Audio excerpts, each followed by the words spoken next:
Well, it is a great day here in southern South Carolina, the sunny state, and we are back here this evening talking with Kevin Linhart of CPA, Home Care CPA, sorry, out there in Virginia, and we are taking on our second session on financial strategies and looking at all of those different ways that we need to manage our finances.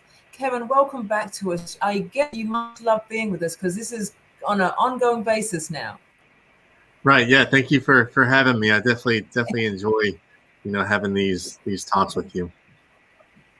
I enjoy you also. So, Kevin, again, we're not going to go into we spoke in the last segment about some of those financial management strategies that we should all really be aware of. And it's not that we have to necessarily be experts in it because that's why we have Kevins of this world. But most definitely having an understanding, the basic working knowledge of the finances that we are faced with in our own separate agency or our own business. So I have some questions, again, just piggybacking off our first session that we had. And my first question is, what are some of the basic fundamental strategies that I should know when I'm starting my home care business? Yeah, that's a great question. I think, one of the things I find most often that a lot of the home care, the kind of startup home care businesses I work with, is that they don't have a business plan. And the reason this is important is because filling out a business plan, you're going to learn, about your market, Absolutely. learn who your target customers are. You're going to learn kind of, how much you should pay your caregivers, how much you should charge for the services. So that's kind of really the first thing that I recommend when dealing with these startup home care businesses. It really gives you a great understanding of kind of your strategy going forward with your business. The actual nature, the services that you are doing in your business that a business plan is appropriate for. Like you mentioned, how much am I going to pay my caregivers? How much am I looking to receive in terms of revenue? Does it make sense, and is it balancing out? Which leads me on to my next question: is it how to set my profit margins, and is there a specific formula that one should be using? Right. So there's two different type of margins you really need to be aware of. So there's your gross profit margin and then your net profit margin. Your gross profit margin is your revenue less I call them your direct care expenses. So things like your caregiver wages, the payroll taxes you pay for those caregivers, any kind of caregiver benefits you offer them, whether that's like mileage reimbursement, and also like the supplies that you purchase for your caregivers to use. So revenue minus those direct care expenses get you to your gross profit margin. And normally there's not really a formula to the formula would be your gross profit margin divided by your revenue get you your gross profit margin percentage. And usually in the home care industry, it ranges between about 33% to 40%. And then your net profit margin would be pretty much your gross profit margin less all the other expenses, your rent, all those other expenses that your business would incur that aren't directly related to providing the care to the clients. And normally the net profit margin ranges between 4% and 8%. Right. And that's I actually use a 40% as my rule of thumb that I look to, share with our members is that 40% on that dollar, always set aside that 40%, right? That's right off the bat. And Right. if you're not hitting that, we've got a problem, right? Right. We're going to start working in a deficit, and it's going to slowly start, you know, gaining momentum. That before when you still got all these things going out and all the ancillary things that we don't even look at sometimes, it's most definitely going to catch up with you. Um, we have got someone who's commented, and I wanted just to share this with you. He says, one question I have is there a template for new home health businesses to use?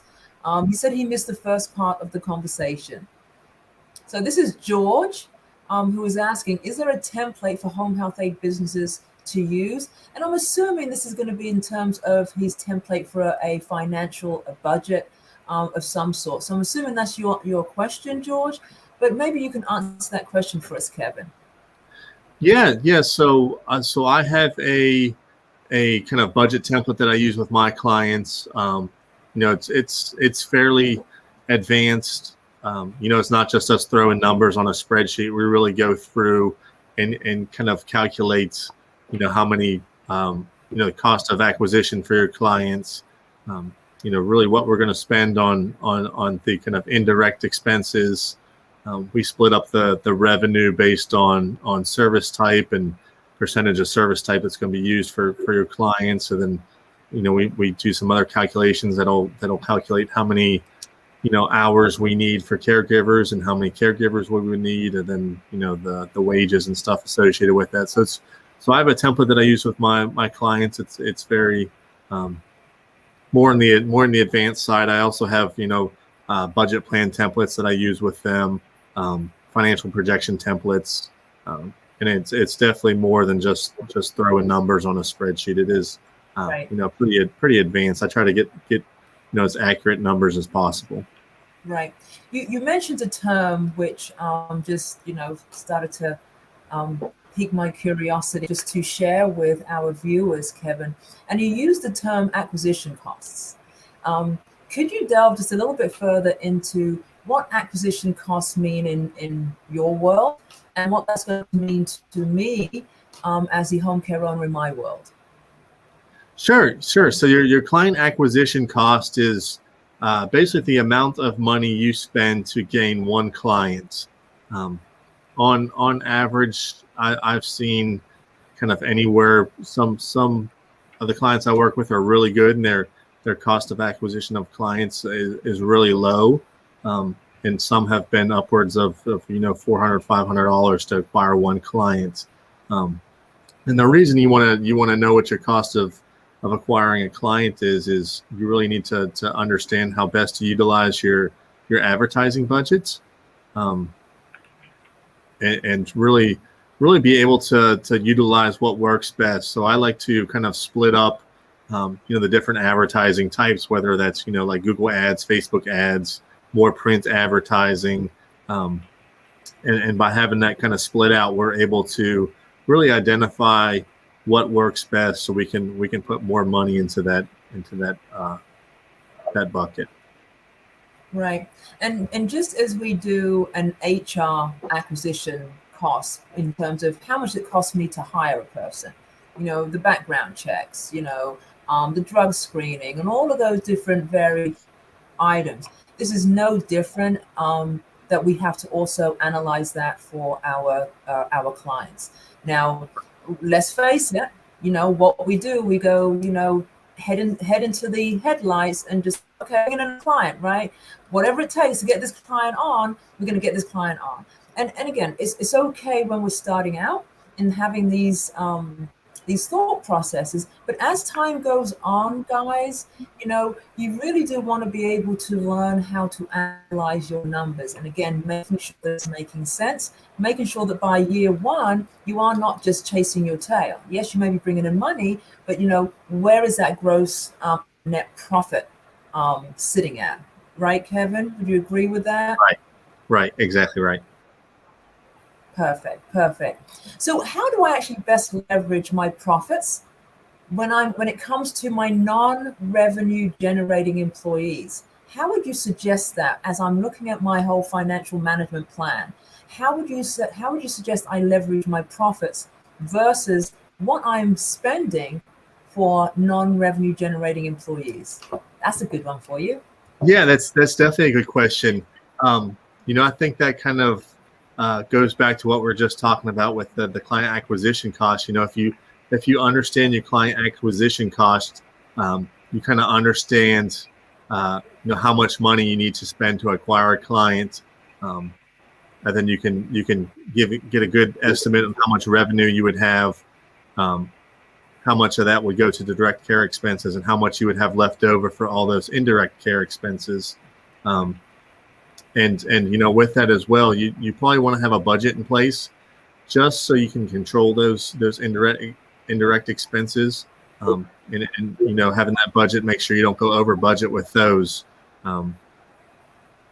Really and helps again, you. elaborate, Kevin.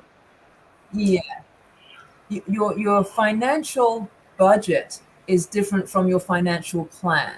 So, I have an overall company financial plan, but I have individual budgets for separate departments, or my separate offices. I give them, this is how much you can spend on papers in a month. And if you go over, we're going to have to cut it off somewhere else, right? So my managers have their budget. So I just wanted just to clarify and just make sure that we knew that there's a difference between the two, right? So Kevin, hold that thought.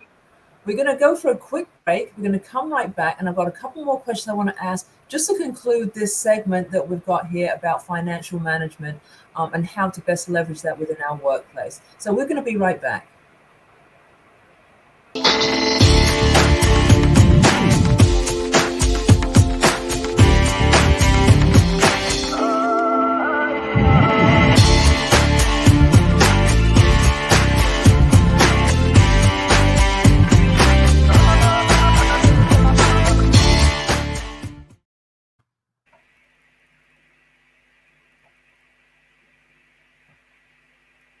Head into the last couple of questions that we have for you, Kevin. So hope you're nice and refreshed.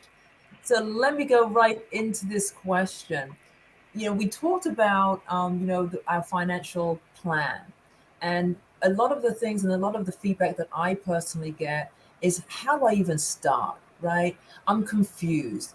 When we talk about, it's a projection, right? Because how do I know what I'm going to do in 6 months? How would you best explain and encourage our listeners into facing that bear, if you will, that monster, that elephant, saying, look, I've got to do this financial plan. How do I get my head around doing projections? What would be your words of encouragement in that area? Right. Yeah. Year one is always difficult because you don't have that historical information to go by. After you have that historical information, it's really easy to throw projections together. But year one, like you said, it's really just estimates. We're really just kind of setting targets to hit. If you don't reach those targets, it's not a huge deal. Really, you need to kind of take what you learned and keep building to reach those targets. But yeah, my recommendation would be just get something down. Just get a plan in place. Having that plan in place, it will definitely help you in the long run, especially after you get some years of service under your business, and going forward, having that historical data is going to be really helpful. Right. Absolutely. So now we've got historical data. Now we've got something to step on. Now we've got, some traction. What do I now take, and what steps do I now take, Kevin, when I'm considering scaling my business? How does that work, and how does that relate to my financial management and my financial preparation? Right. So when you're thinking about, starting to really grow, we're seeing some growth numbers. That's when we really get into kind of the industry benchmarking, and that's where we can compare your gross margin and your net margin to others in the industry and others in kind of your region, to make sure you're aligned with them, or exceeding what the norm is. That's also a good time to review the client acquisition costs and make sure that's at a reasonable level and in line with others in the industry. It's as you also scale, like we talked about earlier, you're going to have to bring on more indirect costs, whether that's an admin for the office, or maybe some sales and marketing individuals. So that's when we need to look at kind of how to utilize those profits as against the kind of indirect costs that your business is going to face, and really look at, okay, if we hire maybe a sales and marketing person, maybe they can lower our client acquisition cost, and then run that through the projections and kind of see how many additional clients we would be able to get with that, which will then show us kind of what our revenue numbers would look like and what our new gross margin percentages will look like. So it's kind of kind of all fits together and flows together.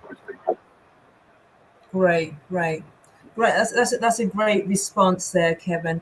And and as we do wrap up on, we've talked about the scaling of a business, and it's a huge animal. Let's face it, right? We're talking about scaling.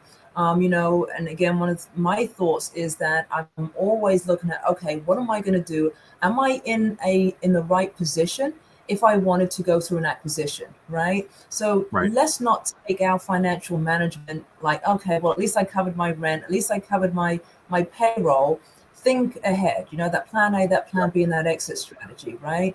Is that, do I want to sell this in 7 years' time? I've got the data and it's got to make sense. So I always need to have that thought process. So Kevin, personal question. You have been in the accounting CPA world for how many years now? Going on 9 years, I think. 9 years. And when did you step into the home care, home health world? So that was probably last July. We kind of just celebrated our 1 year anniversary with specifically home care businesses. I've been really excited about that. So, and I know that you're sitting thinking, oh my God, Yvette's going somewhere with this question. I'm not quite sure where, but I'm bracing myself. I'm going to wrap up this segment today with you, Kevin, and I'm going to have one question. And what have you personally learned that you can actually share with our members, with our owners, with anybody who is listening to this broadcast today, in terms of how financial management is important to your business as a startup, as a mid-sized business to a large business? What have you learned in your time in the home care world that you can actually come back and say to our members and to our listeners some good valuable advice? Yeah, that's a really good question. So I would say just making some really I would say making just a couple small changes with how you handle the finance side of your business, whether that's implementing a budget or maybe hiring an accountant to do your bookkeeping and taxes, getting organized, tracking receipts.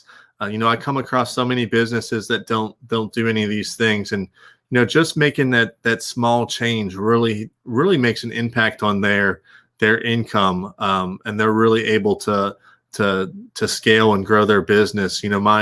My kind of philosophy when I work with my clients is take as much of the finance duties off of their plate so they can focus on whether it's retaining caregivers or hiring new caregivers or providing the best service possible to their clients. So I would definitely say don't neglect your financials. Make sure you understand what the numbers are telling you. Definitely, the numbers always tell you a story. So it's definitely very important to understand what they're saying. And I mean, if you're not making decisions for your business based on your financial numbers, then it's really difficult to make good decisions for your business. Absolutely. And I know for myself is that, I've had to take my heart out of it at times, and really just look at the cold light of day and just say, this is about the numbers. And ultimately, if I don't make this decision now, it is going to hurt more people than it is, when you actually see it coming. So it's going to happen to us all. Make sure you're in a position to acknowledge your growth, acknowledge, the financial challenges that you may have, but always be able to seek, help and assistance. Kevin, you have a challenge. 100 tax secrets by the end of the year. I know that you've started working on those already. I know the team have been like on you for those. I'm excited to see what we're going to be rolling out for September, October, November, and December. So with that, that this is not going to be the last time you are here with us. I so appreciate you, Kevin. I so appreciate, just taking out the time and your interest in providing the resources and the education to our viewers here. Until next time, my love, we'll see you again soon. Thank you. Yeah, it's definitely a challenge to get those 100, but I'm working on it. I know you're working on it. So before you go to bed, you got to give me at least 5 every night, right? Right. Thank you. Yeah, now talk soon.